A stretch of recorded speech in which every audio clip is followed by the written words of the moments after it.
we got to a point where the bill is good enough for us to pass. It's not perfect for any side, which means it's a good compromise between all the involved parties. I don't know if the leadership needs to come from the crypto side, reaching over, or it needs to come from some savvy Democrats who realize that this is a losing issue for them. But eventually something has to change on the political landscape.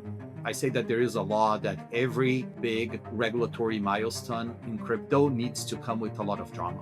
I want the stablecoin world to win, and that would be a better world and a more fair, progressive world. But regardless of what happens, stablecoins are going to multiple trillions of dollars. There was a lot of discussion surrounding the recent statement that STRC will likely sell Bitcoin. As a general principle, they want to accumulate Bitcoin, not sell Bitcoin. But sometimes selling Bitcoin is actually the best way to accumulate more Bitcoin over a longer horizon. There is massive gains that you can extract by just tax loss harvesting your Bitcoin. So you're literally just selling it, harvesting a tax loss, and buying it straight away. Also, I think the board and management at this point is all in. They're going for it, right? This is what they're doing. There's no confusion. It's not like they're like, oh, I thought we were running a software company.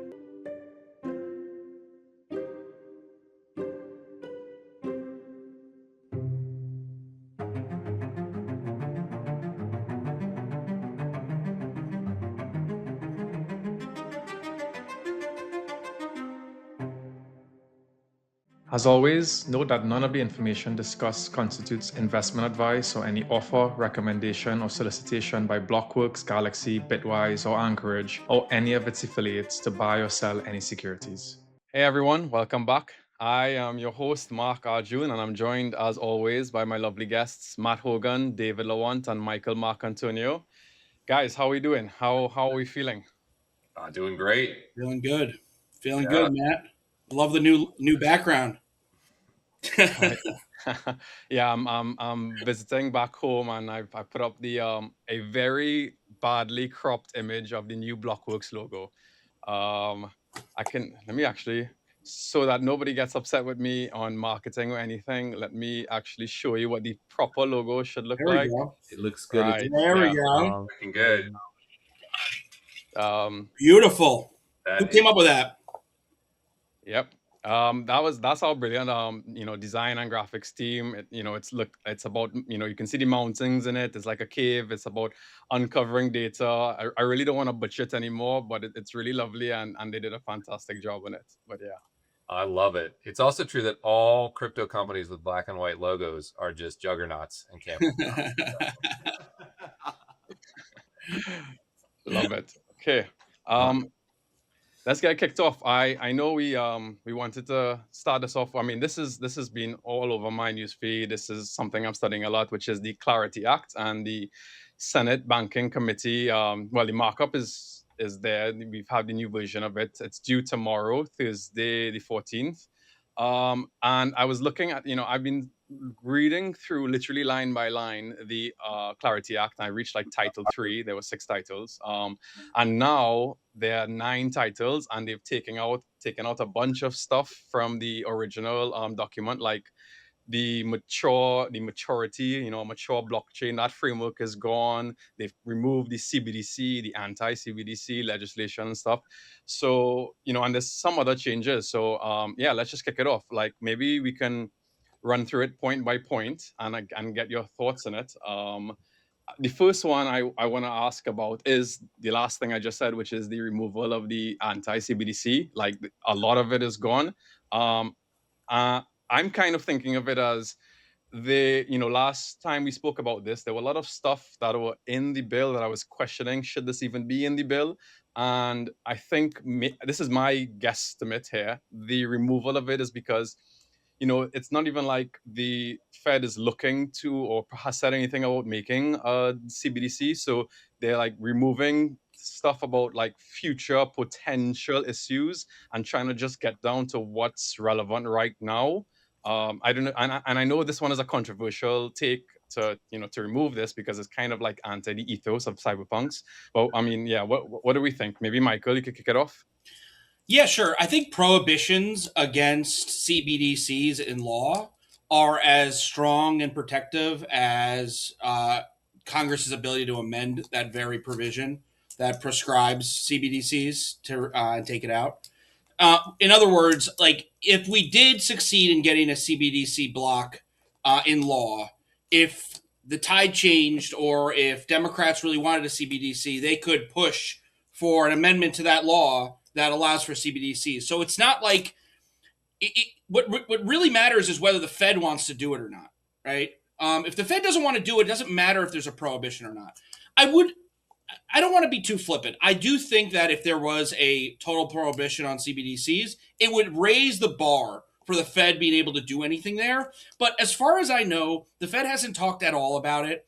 I actually know someone who used to work at the Fed working on stablecoins, and he said to me that the notion that the Fed is going to be able to pump out their own stablecoin is so ludicrous, given how technical and complex it would be, that it's not even going to happen. So I think the anti-CBDC stuff is a little bit more politics than it is actual policy. Yeah, I completely agree. I don't think it matters. I don't think it's the core of what this bill is about. I actually like relatively narrow bills. I don't like bills broadly, politically speaking, that jumble a bunch of junk all together. So look, I hate CBDCs more than or as much as anyone. But I'm totally fine with it being not in this bill. This bill has a lot of wood to chop without worrying about that issue. Can I just say one other thing? There's no political support for CBDCs, or said another way, there's not enough political support that if we don't have a prohibition on CBDCs in this bill, that somehow CBDCs are going to get on the table in a few years from now, right? I mean, I think that one of the best things I've heard out of Washington is how unified at least the Republican Party is on its opposition to CBDCs, right? So with an almost entire Republican Party against CBDCs, even if this is not in the bill, I don't see it likely that a Democratic administration in the future is going to be able to come in and push CBDCs. I'm not even hearing that Democrats want it, to be honest. So I think it's a non-issue. Yeah, I agree. I think there's the issue of politics here. And if there's something that we need to give in order to get the bill passed, I think this is a great one. To your point, I don't think there's any support for a CBDC. There has been some studies within the Federal Reserve, like over 10 years ago. That was like 2015, 2016 era on CBDCs. Since then, I have never seen a Fed official being supportive of CBDCs in any way. I think it's very clear that going through the stablecoin route is a much more American way of digitizing our money. So I think I'm also totally fine with that. The way I think about this bill is, I mean, we've been discussing this for a long time. Market structure has been a topic of discussion in regulatory circles for many years. This specific bill has been going back and forth and has been gathering input from the crypto lobby, from the banking lobby, from all sorts of government aisles. And I think we got to a point where the bill is good enough for us to pass. It's not perfect for any side, which means probably this means it's a good compromise between all the involved parties. So I'm also totally fine with the CBDC provision being out. Yeah, I would note on that front, I think crypto broadly has decided it's time to pass the bill. Right? There were like 100 influencers who posted the exact same note on a coordinated basis on X saying, let's move forward. So there's clearly a concerted effort to say this is good enough for crypto. Let's get it over the hump. I do think it's a shame, though, I will say, that if it does pass, and I'd be very happy if it passes. If it does pass, though, it's a little bit of a shame that there wasn't enough bipartisan support for this bill. It's looking like the Democrats in the Senate, at least, are going to oppose the bill. And from my perspective, and we touched on this a little bit last week, but the fact that either the Democrats have not been able to come to the table and start to support crypto, or crypto hasn't reached across the aisle to really bring Democrats on board in a big way, I think is a tremendous missed opportunity on both sides. Because one, Democrats should be supporting decentralization, right? Democrats have long been for, and even Elizabeth Warren has long been for, decentralizing and breaking up the banks, right? Remember her whole thing about breaking up the banks, too big to fail banks? Well, like, she is in spirit very much aligned with decentralization, which is the entire ethos of crypto, and more competition.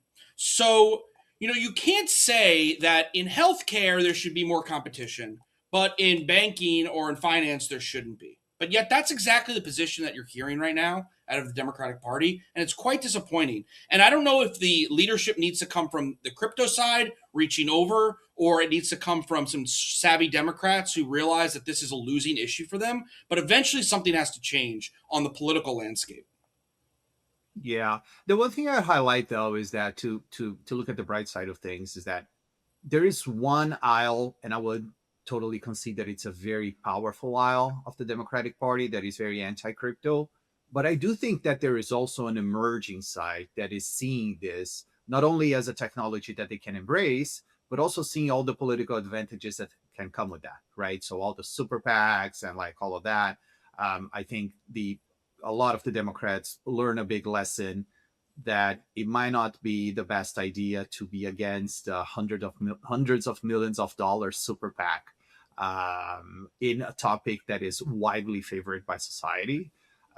So I don't know. We'll see how it goes. I don't know when the podcast will be published. Maybe after the markup hearing. It's going to take place tomorrow morning Eastern time, and I think the tone of the discussion will be very important. We saw something similar in the Senate Ag markup.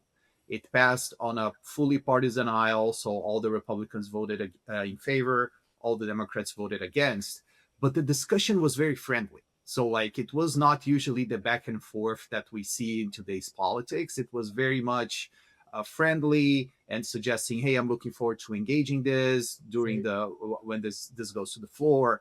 I think we might expect to see something similar, and I think that would be a good sign. Of course, we'll need to see if the bill as is will survive all the amendments that's going to come. I'm sure there's going to be a ton of those when it gets to the floor. But I think just having a friendly discussion between the Democrats and the Republicans at the Senate banking markup, which is tomorrow morning, I think that would be already a good signal that they are probably ready to engage and find some sort of compromise, not on the other sticking points, right? So yeah, we'll see how that goes. I think that's right. I also do think part of the blame lies at crypto's feet. We've done a very bad job of talking about why crypto makes the world better. Yep. Like we have made no effort to make the progressive case for stablecoins and wallet infrastructure. We've made very little effort, except for sort of pretty immature philosophical arguments about why Bitcoin makes the world better. Like we haven't addressed sort of pocketbook level, real world, non-ideological cases for crypto making the world a better place in any sort of structured format that I've seen in any major media publication, etc. I mean, we had a winning issue here with passing yield on to stablecoin holders. I mean, this was objectively a good political issue. Right. But we didn't really take it to the people. This is to Matt's point. I completely agree. We didn't take that case to the people and said, hey, listen, you could take some of your savings, put it into just stablecoins, and generate 4% yield on it. Or you could let the banking committee completely kill it, right? And we didn't really make a big political issue out of that. I guarantee if you ask most average people who do follow politics, they don't even know about this issue. This was a winning issue. So it's just something that we need to correct going forward. That's a hugely winning issue. The idea of stablecoins as a projection of power and economic growth for the United States is a hugely winning issue. The idea of stablecoins cutting remittance fees is a hugely winning issue with a large number of people. We could go on, but I agree. We've sort of fumbled. No one has articulated. There's been no op-eds in the New York Times about these issues. And that's sort of where crypto doesn't want to go, but I think would be very helpful for crypto to go. To be honest, it kind of almost seems like the opposite. I think personally, most people, the average person who's not in this industry, still thinks of it as a very scammy or maybe a way to dodge taxes or these kinds of endeavors, right? And to that point, in the new markup, they added a kiosk section 205, because there's a lot of scammers, and they would trick these people into going to a kiosk and sending Bitcoin to their wallet, and they don't know what's going on. So, and there's a lot of scams behind this. And then this legislation, this proposed legislation, is about KYC on the kiosks, making sure that you own the keys, so you're not sending it to some third party's wallet. And I kind of like, this one got slipped in. It doesn't get this one doesn't make the news. Nobody really cares. But I kind of like this because it's maybe it doesn't promote crypto in a great light, but it starts to take away from the negative sides of it that are eating away at, like, what you said, Matt, all of the great benefits that can come from this industry. And it's these kind of like small modifications that I like. And again, it's controversial because there's KYC on the kiosks and whatnot, and there's the freedom. But I think we have to start to be a little bit more practical here. Yeah, and that's my take on that. So something else in the bill that was removed was the maturity status. I think that one was a little bit too convoluted. Like, is it mature? Is it not mature? You had a 4-year deadline to get there. If you weren't mature, you had to file every, semi-annually. I think removing that was good. We last episode we talked about the compromise with the yield. I know now the banks are still lobbying for stronger language on it. I'm not sure exactly what more compromise they want. Michael, if you have any insights there. They want to kill it, right? They don't want to compromise. They're willing to settle for a compromise, but they don't want one. And I think they're looking at the compromise right now and saying this is better than us losing this issue completely, right? So, but of course they don't want to compromise. And the reason they don't want to compromise, for our audience, they do not want stablecoin issuers to be able to pass yield onto stablecoin holders. They think that's going to take a lot of economics out of the traditional financial system and move it into stablecoins. Of course, the obvious response to it would be, well, why don't banks just get into the stablecoin business, right? If this is such a popular product. But they would rather maintain the status quo for the time being until they can figure it out, right? So I don't see much movement on that one. They are going to try to kill it, but I don't think it's going to work here. Yeah, I think they're trying to see what else they can get, like whatever sticks, because I don't know, it's hard to believe that, I mean, everybody was not on board. I mean, we know that there has been so many back and forths between the White House and the main representatives of both the crypto industry and the banking industry to get to the point where we are. So it does feel like this renewed campaign is just, let's just throw it out there and see what sticks, what else we can get. But I don't know, it doesn't seem like a very smart or a potentially successful strategy to me. Well, we'll see how it goes, but it does feel like it's just so late in the game to start throwing these types of games. I don't know. Let's see how effective it will be. Yeah. I also said, like, who cares? I mean, it's good that we're fighting it, and I think stablecoins should pay yield directly to investors. But in the end, that is not the killer app of stablecoins, right? It's not the killer app of banks. The average checking account pays an interest rate of 1 basis point. That's the national average. People use checking accounts, right? When someone is sending a stablecoin to a contractor in Argentina, the interest income doesn't matter. It's not the most important thing is we get the law passed. We can figure out this interest thing later and over time. It matters to a few select companies. And it's the right thing to do, but it's far less. It's actually not, from my view, what's going to determine if stablecoins get to $1 trillion. I think they're on that pathway, interest or non-interest, because it's convenience, efficiency, and speed, and global access, and 24/7 rails, and instantaneous settlement. Those are the stack of things that matter to the vast majority of people. And you know that because, I mean, look, Tether has paid no interest forever. People are using USDT in huge amount. Like, it's just not the killer app of stablecoin. So I want the stablecoin world to win, and that would be a better world and a more fair, progressive world. But regardless of what happens, stablecoins are going to multiple trillions of dollars. I agree. I think you can also make the prudential argument that in this transition, as we move from, let's say, analog money to digitally native money, you probably don't want to shift the country's deposit base too much too quickly, right? I think you can make this argument that we can get clarity passed as it is now. We'll get these other things coming over time, and I would argue that a smooth transition could be potentially better than just flipping a switch and changing things too much. We do know that the architecture of our financial monetary system, it's a relatively tight equilibrium here, and we don't want to disturb that too much. So I am in favor of a smoother transition, honestly. I think that's probably now the better decision and the one we should get, right? Our window is closing. We don't have like another year or another 6 months to discuss this thing. I think now it's time to start passing the bills and getting it to the president's desk by August before the Congress recess, ideally. What I'm looking for on Thursday is to see if any Democrats out of the Senate Banking Committee vote for this bill. We don't need any Democrats to vote for it out of the Senate Banking Committee, to be clear, for it to pass committee, but it does not bode well for passing the Senate if none of the Democrats vote for it. So I'm looking to see if Warner votes for it. I think he's the most likely. I think that will be a very strong signal that it's going to get out of the Senate. So tomorrow I'm seeing it as there's 4 parts after the hearing. It passes, it goes through with no amendments, not likely, right?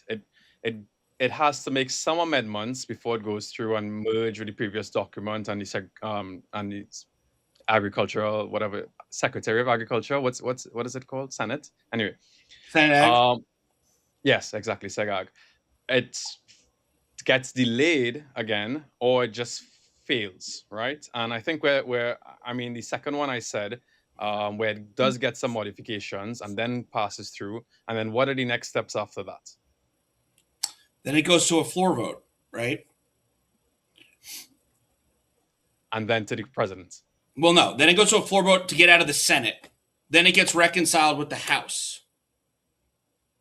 Then, if it gets reconciled with the House, then both chambers vote for it. Then it goes to the president.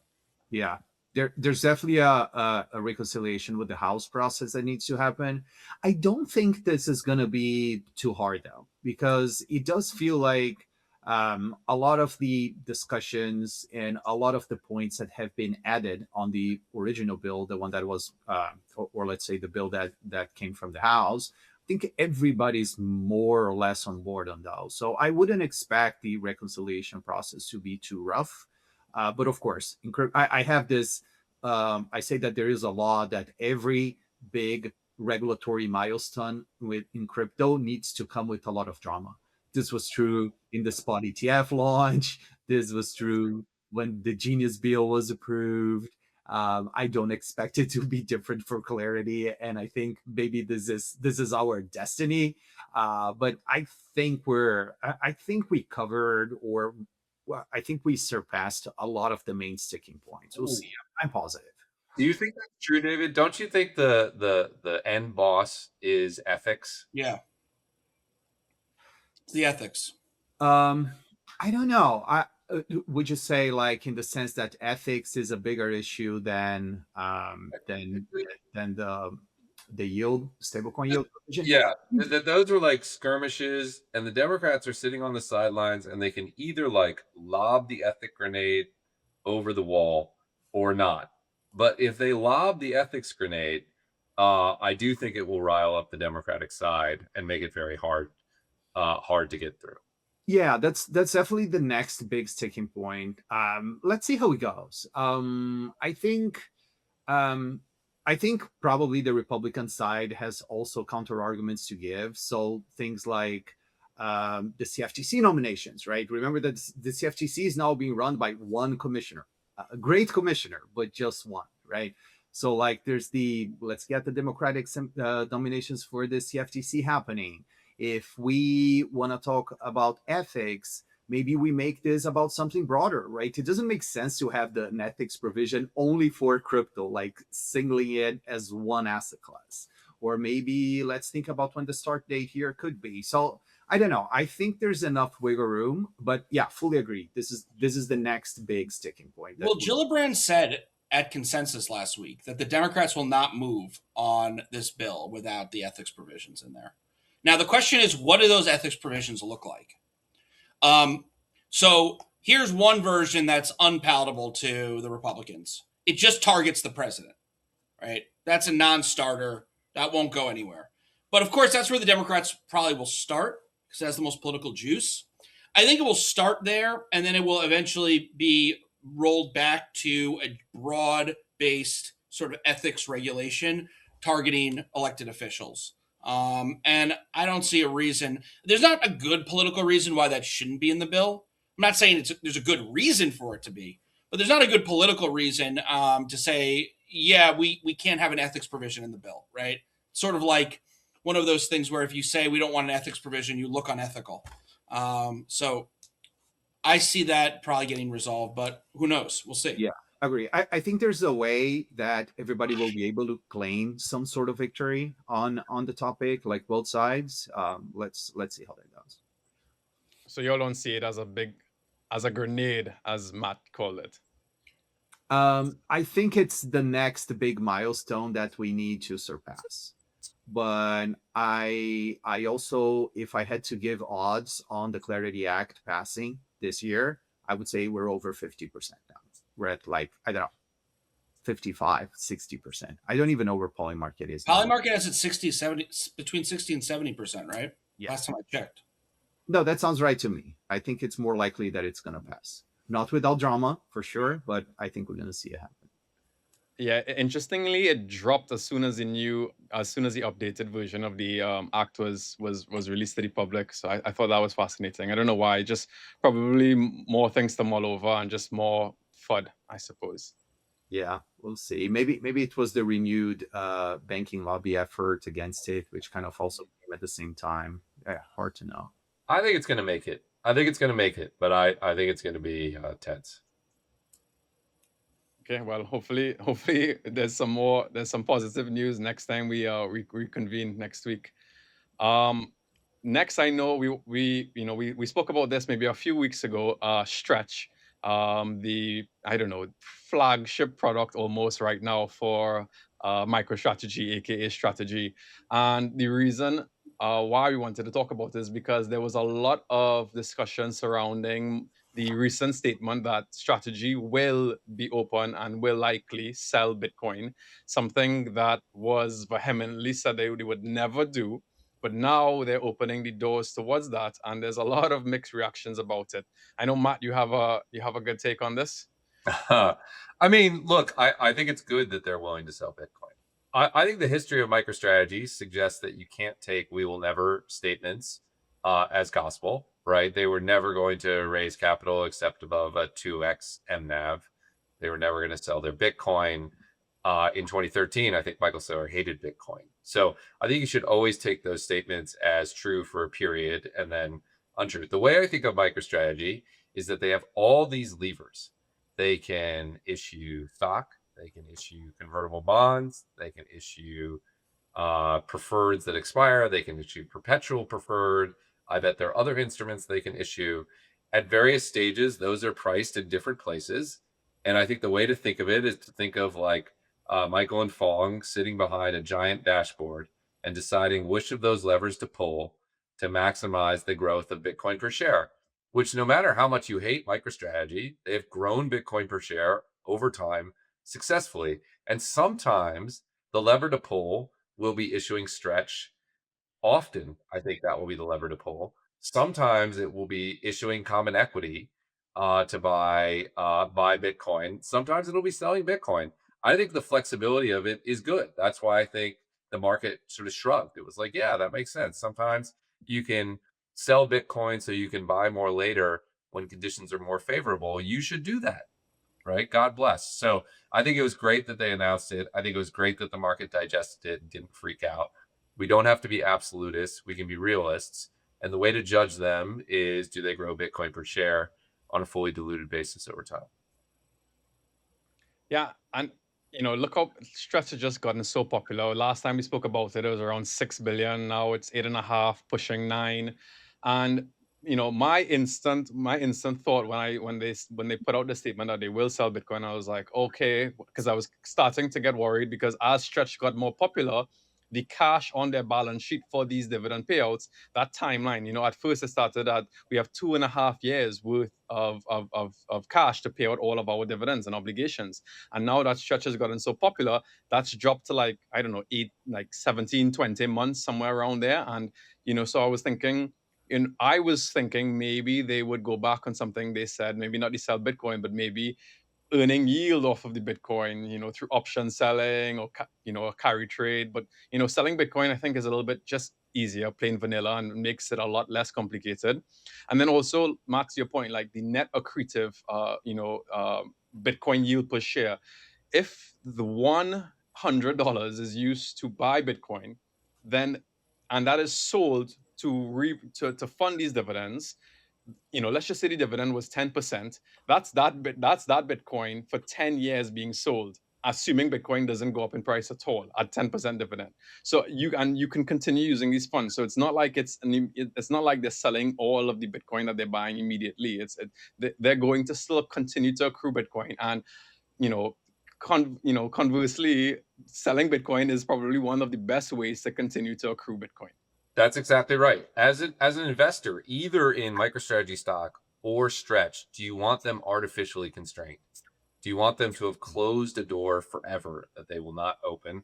The answer to that is objectively no, right? Because if you were in your shoes, you would want as much flexibility as you could possibly have. All this does is it increases the flexibility. So I think it's just strictly good. I'm not an absolutist on this one.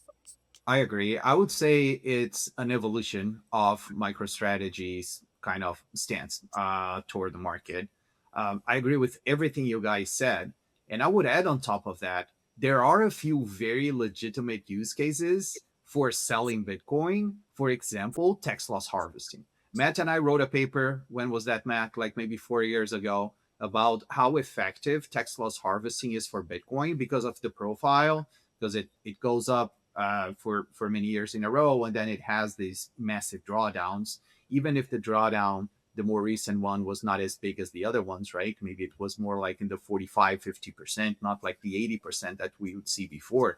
There is massive gains that you can extract by just tax loss harvesting your Bitcoin. So you're literally just selling it, harvesting a tax loss, and buying it straight away.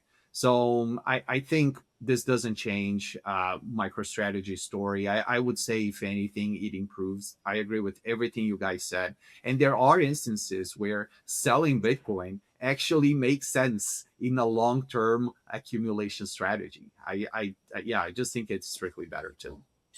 Yeah, Michael Saylor's playing chess, not checkers. In chess, it's a good rule to not lose your queen. But sometimes it's the best move to make to lose your queen. Sometimes it's the only move to make. So, that same principle applies, I think, to strategy, right? Yeah, as a general principle, they want to accumulate Bitcoin, not sell Bitcoin. But sometimes selling Bitcoin is actually the best way to accumulate more Bitcoin over a longer horizon. So I think I don't think we should be super dogmatic about it. I do wonder what you guys think about how sales of Bitcoin from Saylor will impact Bitcoin as the Bitcoin market. But I do think that, just my take on it is, I think it matters what the reason is for him selling Bitcoin. It matters tremendously. And I think this is a fairly good reason to sell. And so I don't think it will have a negative impact on the market. I assume that he would sell OTC, so it wouldn't, from probably the same OTCs he buys from. So I don't see any like actual market impact. The real market impact would come from the announcements of it. I know they make an announcement every time they purchase Bitcoin. I wonder if they will do the same thing when they sell. I doubt it for some reason. I don't know how transparent they want to be, but I'm not too worried about like the actual market impact, just because I think it'll be OTC. Yeah, I mean, I think they'll have to be transparent because they report their Bitcoin holdings, right? So you'll see that down. The internet is full of sleuths who will notice that. So they have to at least disclose it, right? No, they will disclose, but I'm saying, is Michael going to re-quote the tweet of him selling Bitcoin like he does with when he purchases? That's more what I meant. But yeah, probably right on that. I'm sure the internet will catch this one. Oh yeah. And also, Michael, to your point, I think the amount of potential sales we're talking about here, the Bitcoin market can totally absorb that, especially if they're done thoughtfully, right? The question is, if you want to sell 1, 2, 3, $4 billion of Bitcoin, the question is, how much time do you need that? If you want to sell that within 30 minutes, yes, there's going to be a big market impact. If you want to do this throughout a day or two, then you can spread that in the market and you're not going to see any market impact. So yeah, I'm not worried about that at all.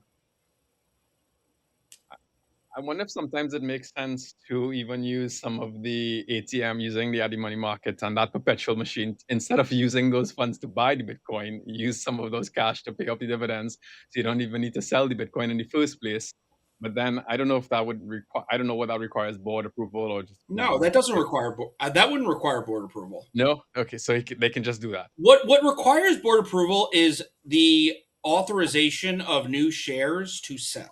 Once the board approves, and the board approves them in like big tranches, right? They don't say like every time they tap the ATM, they have to get another board vote, right? So the board will say, you've got, I'm just making up a number, but you've got another 40 million shares that we're authorizing you to sell, right?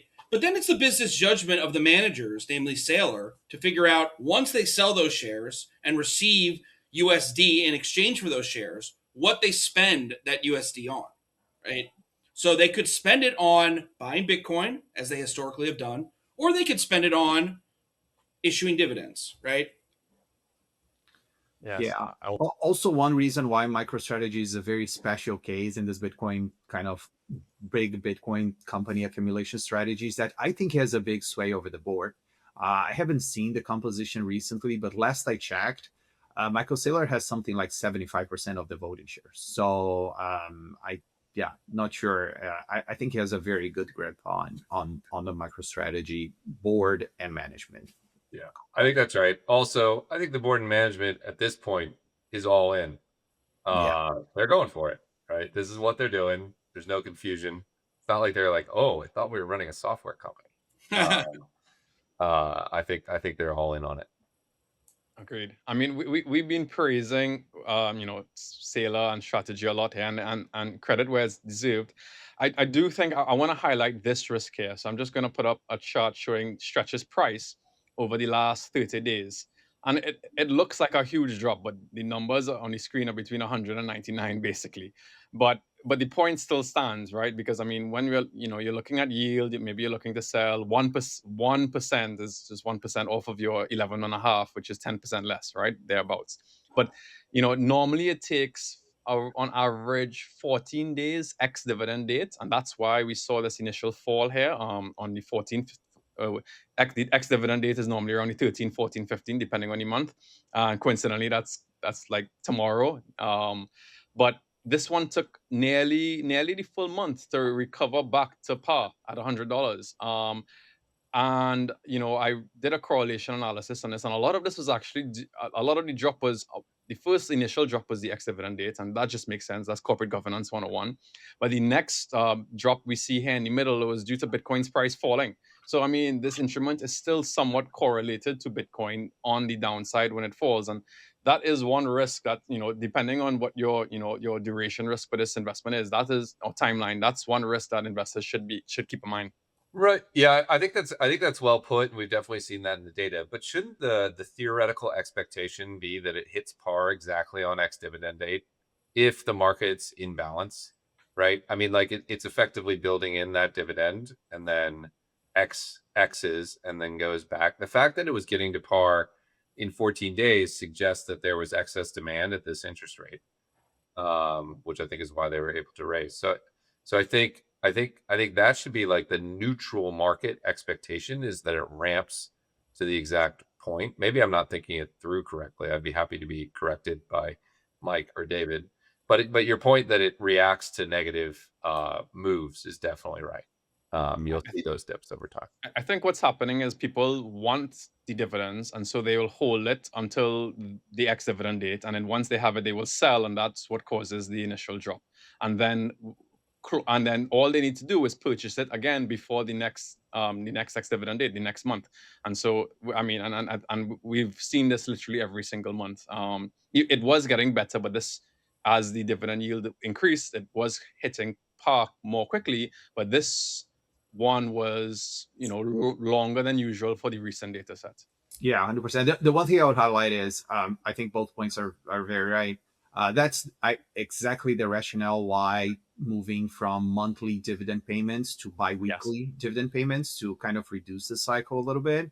Also because there's STRC is not the only such vehicle in the market. There's also SATA, which is issued by Strive. It's a smaller company. They pay a bigger yield. They paid, I think, 13%. So in theory, you can kind of swing from one to the other and just play the X dates and get a much bigger yield.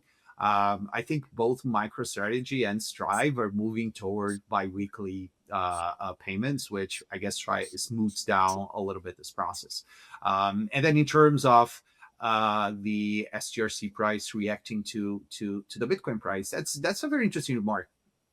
Mark, but the one thing I would highlight is that we are talking about a 20 bips variation here. So it does seem that at a 20 bips drop, there's enough demand that the effective yield gets attractive enough for folks to come back to the market. So it's still pretty tight, I would say.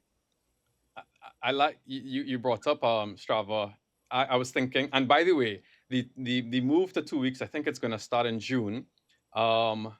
If you have Strava and Stretch, you can be basically getting paid out every single week, because you get paid out 2 weeks from one, 2 weeks from another, depending on the timing of it. So it's almost, you can really just get like weekly passive income.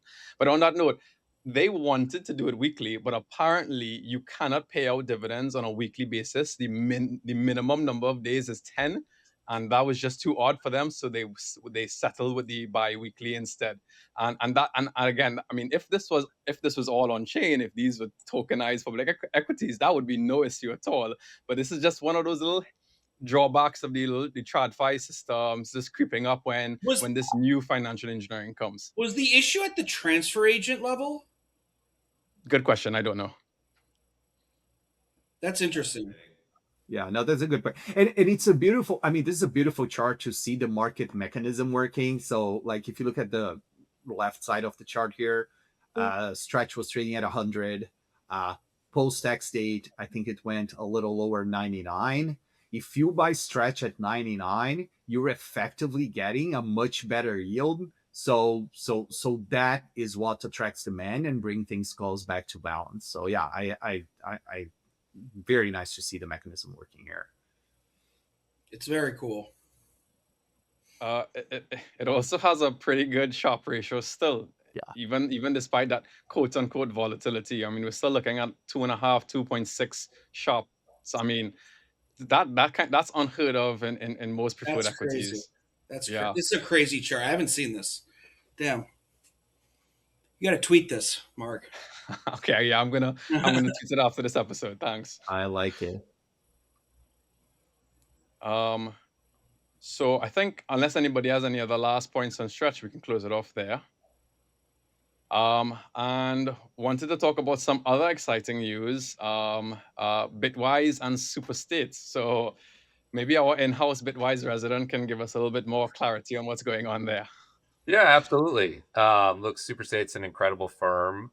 They're a leader in the tokenization space. We're going to be taking over management of USCC, which is the carry yield offering that they have. It's about a $250 million fund right now. I think it has substantial upside. Carry trade has been fatter in the past, and I imagine there will be times when it's fatter in the future.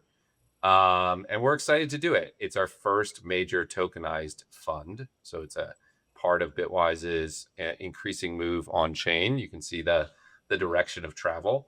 I think it'll be a great learning experience. But look, there aren't that many $250 million tokenized funds out there. There are only so many, particularly once you get outside of just straight treasuries. I think this is one of the more interesting ones. We're excited to do it and thrilled to partner with Superstate. I think they're a great innovator in the space, definitely one of the leaders. So yeah, that's what we're doing. Every day, a new announcement, it feels like. But this was a big one for us. This one's extremely bullish, Matt. I'm quite jealous. I think the I have so many questions if you wouldn't mind me asking you. So like, can you explain for our audience like the carry trade, how it will work out of this on-chain fund?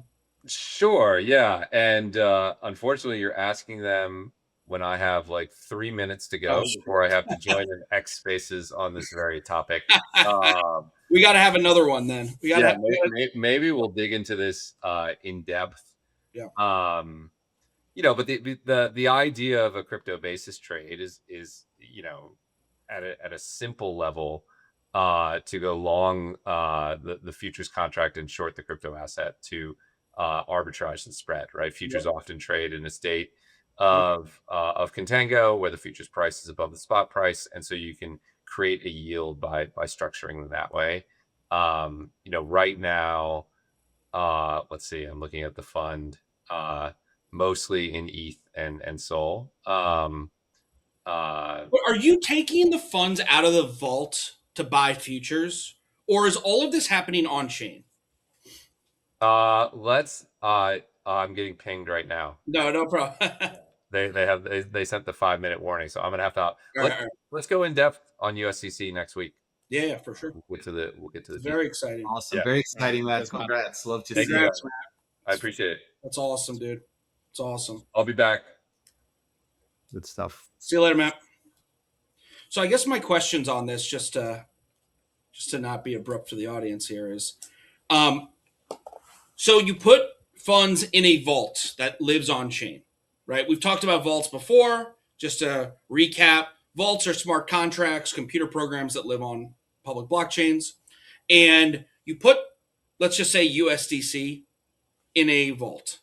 My question is, and then of course Matt at Bitwise is the curator of that vault and will deploy those assets according to a predefined strategy that is consistent with the rules of the vault. The question is, do those rules allow for them to take some of their assets or all of their assets out of the vault on chain and move it like Binance, let's say, right? Or are all of the activities going to remain on chain? Meaning you're going to be able to track all the flow of funds every single day. Because one of the advantages of a vault, but it's only an advantage if you actually have the markets to move it in. One of the advantages is you can actually track not just the funds in the vault, but the deployment of the funds out of the vault, if those funds are deployed in on-chain protocols. The limitation, of course, is that there might not be sufficient on-chain protocols to do a carry trade like what Matt is describing. So in that case, they would move some of the funds from the vault to Binance or CME or somewhere else, right? Now, you'd be able to track the flow of those funds from the vault to Binance or to CME, but thereafter, you would not be able to. So just that was my big question. Oh. But wait, there's a difference between a tokenized fund and a vault. Am I correct here? Like, the fact that the fund is tokenized, it means that there is a representation of that token that lives on chain. Right. Right. Now, the vault construct would involve like all the curation mechanism and all those like structures that we did a whole episode about. Cool. Yeah, no, we need to have. So I had the impression that this was just a tokenized fund, especially because the basis trade lives mostly off chain. Like if, I guess it depends very much on how you define the basis trade, but typically it is the difference between a dated future contract and the spot price. Yeah. Dated future contracts, I'm not familiar with too many of them on chain. These are usually CME futures. Binance, OKX, some of these offshore exchanges, they also have dated futures. On-chain vehicles usually navigate with perps, which is a different type of a future contract. It doesn't have an expire date. And here you're dealing with funding rates, which is a different mechanism. You can also extract a yield from it, but it's a lot less certain, right? These Yeah. funding rates, they are reset every few hours, every day, depending on the venue. So if we're talking about funding like the basis trade, like let's say the plain vanilla one, I would bet that these are off-chain trades. I agree. I agree. Maybe this was my confusion, David. That I thought the Superstate Fund OS platform was all on chain. So these were effectively vaults. They might not be. They might be traditional funds that you deploy capital into, and then you receive a deposit token, and that's the tokenization piece of it. It'd be great if we had Matt on to answer that. But we'll figure it out next week. But these are the questions I have. Right? There. Maybe we should have the Superstate folks coming as well as guests one day. It's one of the most innovative companies in asset management nowadays. I think I'm such a fan of the work they do, and love to see the collab with Bitwise there. Oh yeah, but I think it's a really exciting move by Bitwise. I think Bitwise is making a big bet. A bet that I actually very much support, and I share this view, that all funds are going to move on chain eventually, and they're just getting ahead of it. I think it's very, very interesting. Well, I guess all of us, the three of us, need to tune in next week too to get these answers. So that's going to be fun. The last thing I just wanted to talk about here, and I wrote about this in our newsletter. I feel like it's not maybe getting enough attention, is that big tech stablecoin play seems to be for creators first. And what I mean by that is I'm looking at YouTube and I'm looking at Meta, aka Facebook or whatever. These are the two biggest, social media platforms in the world. And YouTube, I don't know if anybody remembers or knows, but they announced in December last year that they were going to start to pay out US creators in PayPal's PYUSD, right?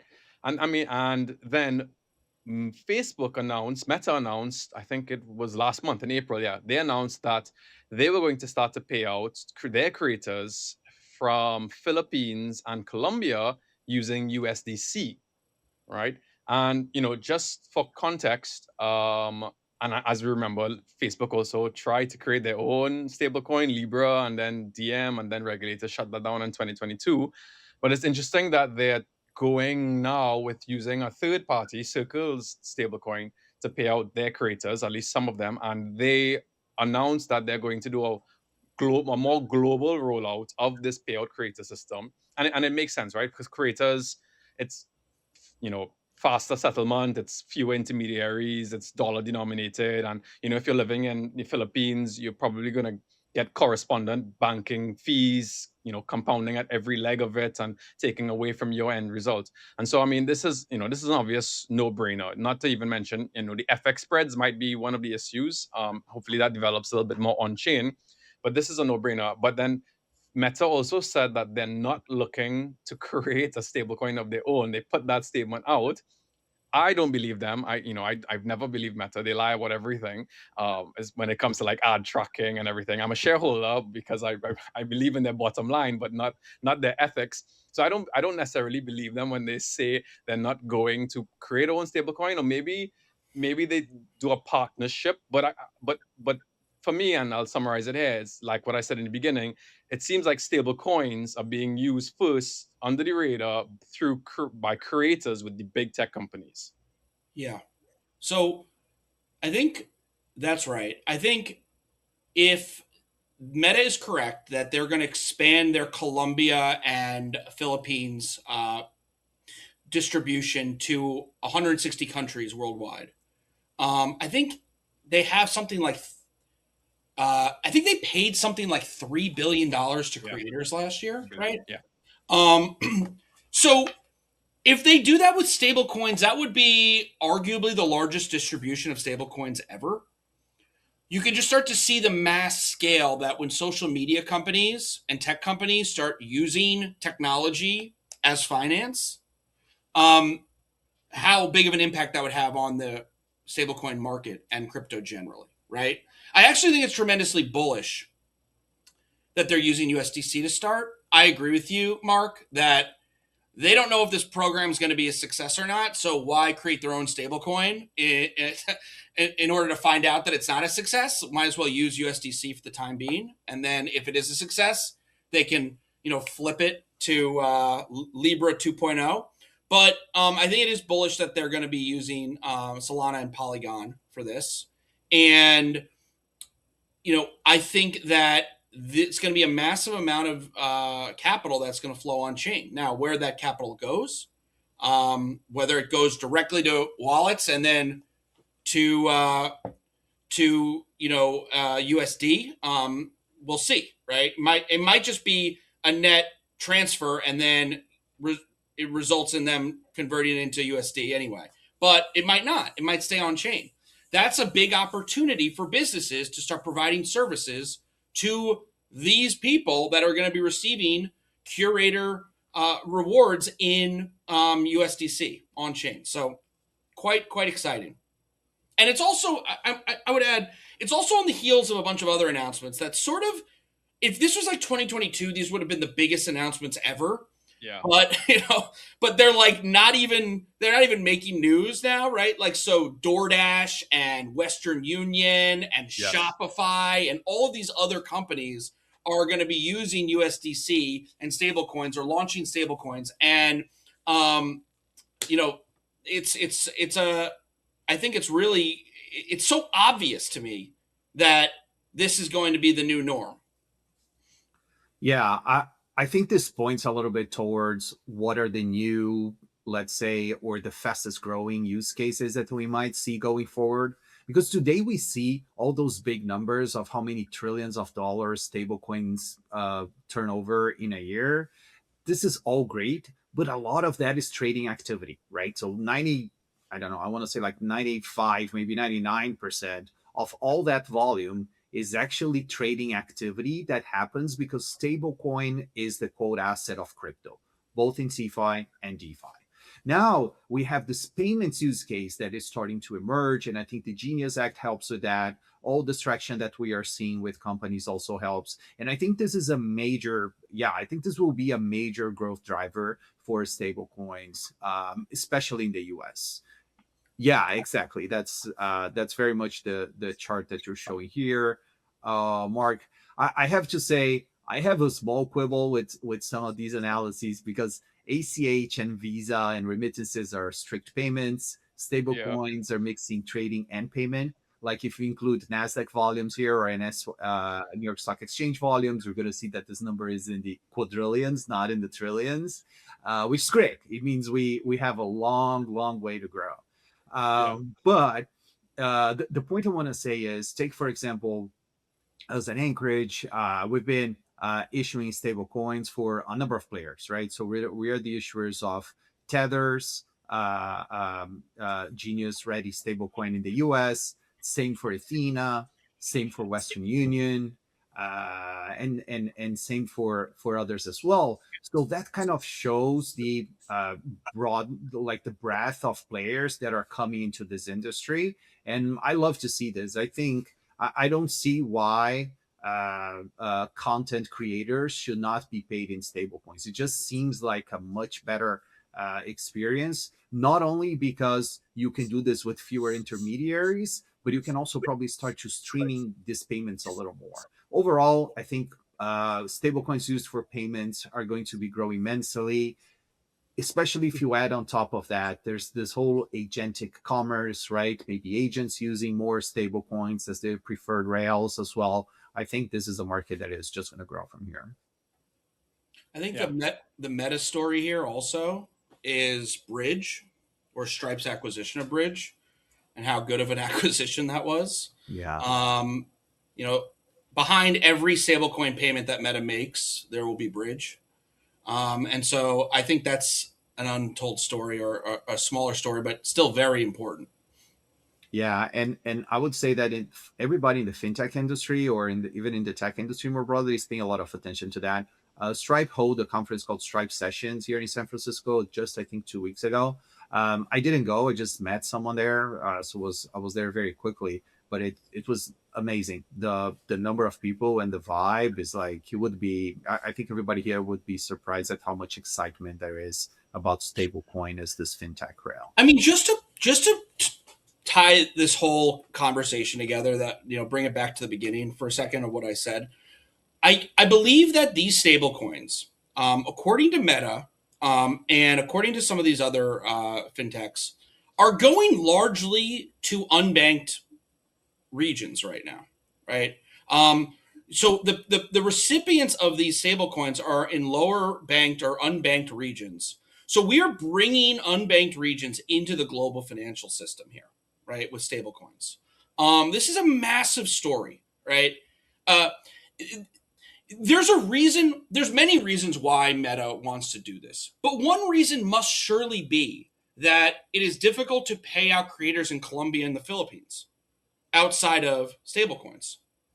And so this is banking many people around the world. And if they can actually expand to 160 countries, this will be step one of a multi-step process of bringing the unbanked populations within the world into the global financial system and under the dollar, which I think is another story that is really important, right? This is one of the strongest projections of US power that we can make, is by having countries that otherwise would be unbanked using US dollars via stablecoins. 100%, Michael, and I like that you use the term banking there, because that's what I'm talking about for these creators, and then even like Deliveroo drivers. They're going to get a stablecoin wallet, essentially a bank account, and then we can start to provide services to them. And then Meta is not a foreigner to that. They have WhatsApp payments. They have the capability to do this. Like David said, Anchorage is the supporting infrastructure for Western Union stablecoin, USDPT. The CEOs openly talked about becoming almost like a pseudo neobank, and the terminology of neobank has changed a lot recently. But this is an exciting opportunity, and it doesn't get a lot of coverage, but it will impact people's lives directly in a tremendous way. And I'm looking forward to that happening in a bigger way and on a more global scale later down the line. Crypto is making fintech cool again. I love it. 100%. So yeah, we've come up on time there. Thanks, Michael and David, for joining me as always. And for those at home, if this is the second time you're listening to us, then you obviously like us. So please like, subscribe, follow, 5 stars, all of the good news, and share with a friend, share with your family who might find this content interesting. And thanks for joining us, and see you next week.